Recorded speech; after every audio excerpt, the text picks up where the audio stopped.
es momento de una entrevista. Vamos a conversar con el señor Fernando Bolaños, él es oficial de educación de UNICEF Perú. ¿Cómo está, señor Bolaños? Muy buenos días, bienvenido. Buenos días, Paloma, y saludos a todos los televidentes de JNTV. Muchas gracias por acompañarnos hoy en esta edición. Vamos a hablar sobre el informe elaborado por UNICEF sobre el cierre de escuelas y sus consecuencias. ¿Cuáles son las cifras más alarmantes en América Latina respecto a la educación, señor Bolaños? Sí, bueno, un gusto estar con ustedes y comentarles justamente este reporte que ha sacado nuestra oficina regional, que está en Panamá, para toda América Latina y el Caribe, y alerta sobre un tema que es, creo, preocupante, pero también desafiante, ¿no? Que es el tema de, comparando un poco las escuelas en todo el mundo que han estado cerradas presencialmente por el tema de la pandemia, nos encontramos que es América Latina y el Caribe las que más han estado cerradas, ¿no? El promedio son 158 días desde marzo del año pasado, ya va a ser un año de la pandemia en todos los países, en comparación con el otro promedio, que es el promedio global, que son de 95, es decir, casi, digamos, más de la mitad, casi el doble han estado cerradas en América Latina. Y esto tiene que ver con algo que creo que es importante considerar aquí en el Perú, ¿no? Estamos ya cercanos al inicio de las clases escolares nuevamente el año 2021. Hay colegios privados que ya han comenzado, los colegios públicos comienzan el día 15, y nos encontramos con que, debido obviamente a los temas de la pandemia, vamos a comenzar nuevamente con escuelas cerradas, con educación a distancia, ¿no?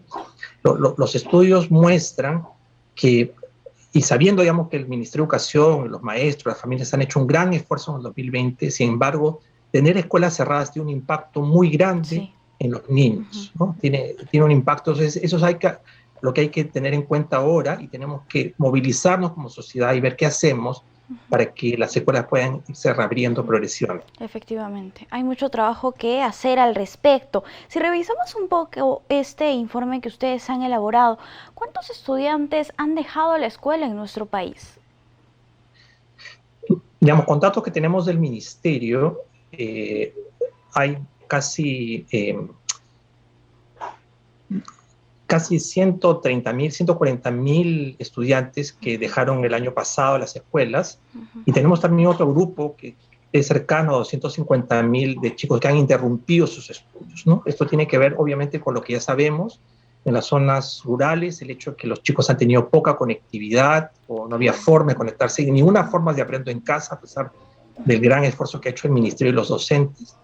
Pero también en zonas urbanas, ¿no? Creo que lo que sabemos de la experiencia con cierto tipo de familias, con familias en zonas empobrecidas, familias migrantes, es que a veces había un solo celular para toda la familia, y el adulto que empezó a salir a trabajar se lo llevaba. Entonces, las posibilidades, digamos, de estar conectados ha sido complicado para muchas familias, ¿no? Entonces, es una realidad que tenemos que ver asociada justamente al cierre físico de las escuelas, ¿no? Que el riesgo de la deserción aumenta. O sea, un niño que ya lleva un año fuera del colegio, sobre todo si es adolescente, lo más probable es que muchos de ellos dejen completamente la escuela. ¿Los estudiantes de qué grado fueron los más perjudicados, señor Bolaños?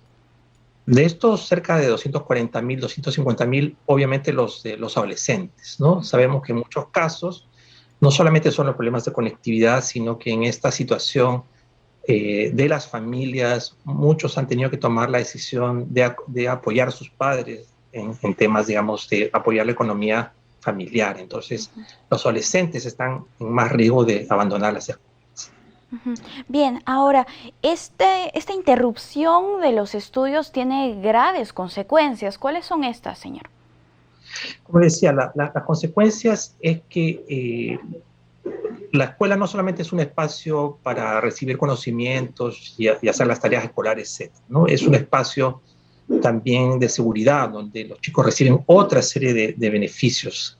Los problemas de alimentación escolar están basados en las escuelas, por más que se ha estado repartiendo, pero también la escuela es un espacio donde se tiene que prevenir un poco la violencia, es un tema de socialización, etc. Entonces, por eso repito, cuando las escuelas están cerradas, los riesgos que tienen los niños o las niñas, y en particular los adolescentes, aumenta de sacrificarse. Hay estudios que muestran claramente que las pérdidas de aprendizaje en las escuelas, a propósito de este tema de la pandemia y el cierre, son cosas que no vamos a ver inmediatamente, ¿no? Es decir, digamos, no es como el tema sanitario o económico que se manifiesta inmediatamente. Estos son efectos a mediano y largo plazo, ¿no? Un año menos de escolaridad para un estudiante tiene un efecto muy grande en su futuro, en sus oportunidades, en las posibilidades de salir adelante, salir de la pobreza, conseguir un buen trabajo, ¿no? Es una cosa que las familias tenemos que ver.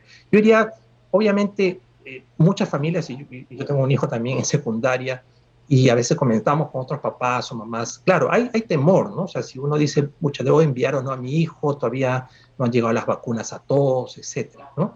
Y obviamente es una decisión, el ministro ha señalado que la reapertura de las escuelas va a ser un proceso no solamente gradual y flexible, sino un proceso voluntario, ¿no? Es decir, no se puede forzar a las familias a enviar a sus hijos. Pero mi pregunta es la siguiente, ¿no? Si muchas familias hemos tomado la decisión de tener que salir, digamos, y seguimos saliendo, digamos, al mercado, a la tienda, algunos incluso al centro comercial, ¿por qué no tomamos la decisión de enviar a los hijos al colegio, ¿no? Es decir, las escuelas en algunos países son las primeras que se abren cuando pasan los momentos más críticos de la pandemia. Y ciertamente ahí hay tareas que hay que hacer.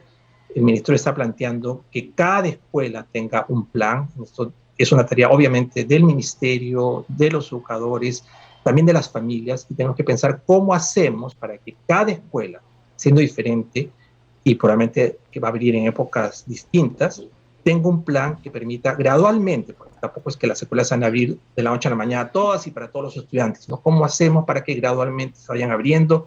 Se va definiendo quiénes vienen ir primero, en qué horarios, siempre obviamente manteniendo los temas de bioseguridad que sabemos, ¿no? O sea, Claro. los chicos tienen Sí, que tener señor Bolaños. mascarillas, las escuelas tienen que ser lo más ventiladas, tenemos que ver cómo es el tema del lavado de manos, de la desinfección, cosas así, ¿no? Pero deberíamos trabajar juntos como sociedad para que podamos reabrir nuestras escuelas por los efectos que tienen estos en los niños y obviamente en las familias en el país en general. Bien, ahora me gustaría precisar algo aquí, y precisamente que dice en el informe, ¿no? Que los más vulnerables y los que no pueden acceder al aprendizaje a distancia corren un riesgo mayor de no regresar nunca al aula. Y esto es gravísimo porque incluso estas personas, estos niños, estos adolescentes pueden verse obligados a contraer matrimonio temprano o al trabajo infantil.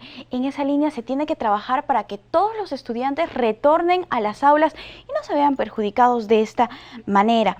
Ahora, respecto a las recomendaciones que brinda UNICEF, la apertura, parte del proceso de apertura y una vez reabiertas las escuelas, ¿cuáles serían precisamente las que se les daría al Ejecutivo para que se puedan reabrir los colegios en el país? En primer lugar, yo diría, y es importante, digamos, el Ministerio ya está trabajando en esto desde hace varias semanas y meses, ¿no? Creo que hay unas tareas, como repito, que son muy claramente necesidad de la iniciativa y liderazgo del ministerio, de los gobiernos regionales, etcétera, pero hay cosas que también tocan a las escuelas en particular y a las familias, ¿no? Lo primero es, o sea, sabemos cómo nuestra educación, sabemos la diferente situación que están muchas las escuelas, hay que hacer planes por escuela, ¿no? Es decir, algunas tienen mejores condiciones, algunas tienen agua, otras no tienen agua, pero incluso esas dificultades, que no son problemas inmediatos de ahora, de la pandemia, sino son problemas de antes, hay posibilidades y maneras de mantener el tema de bioseguridad en las distintas tipos de escuelas. Hay escuelas grandes, hay escuelas pequeñas, hay escuelas rurales. Cada escuela debería tener un plan. Cada escuela yo creo que debería tener su plan para reabrir, antes o después. Obviamente mucho de esto tiene que ver con el tema sanitario, epidemiológico, ¿no? Es decir, ya el año pasado, por ejemplo, hubo como 800 escuelas pequeñas en zonas rurales que abrieron en los últimos meses del año pasado, de cierta forma semipresencial, ¿no? Yo creo que esto también va a pasar ahora. Hay zonas que sabemos en nuestro país que hay poca incidencia, pocos contagios. Esas escuelas deberían ir abriendo, si no completamente, al menos presencialmente. El tema más difícil probablemente va a ser en las ciudades, y ahí también tenemos que organizarnos, las escuelas, pero también los gobiernos locales, ¿no? El gran problema en nuestras escuelas urbanas, en muchos casos, es que realmente de repente la escuela puede ser segura, pero los chicos usan transporte público, ¿no? Entonces, ¿cómo hacemos para que en la ruta hacia la escuela haya, digamos, algún tipo de apoyo, formas de hacer llegar a los chicos de manera más segura, etcétera, ¿no? Y finalmente un dato que creo que es importante, que forma parte de estos elementos que hay que informar a la comunidad, creo que es importante saberlo, es que está probado por muchos estudios que las escuelas son espacios donde hay poca incidencia de contagio, ¿no? Eso está probado, ¿no? Es decir, sabemos que los mercados, por ejemplo, en un momento dado se han convertido en fuentes de contagio muy altos y hay que tener mucho cuidado cuando uno va. Pero las escuelas no. Las escuelas, el vector de contagio entre los chicos es menor. Obviamente, esos chicos van a ir a su casa, a un adulto mayor, etcétera. Hay que tener cuidado, ¿no? Bien. Obviamente. Pero Es un dato bastante importante. Así es, señor Bolaños.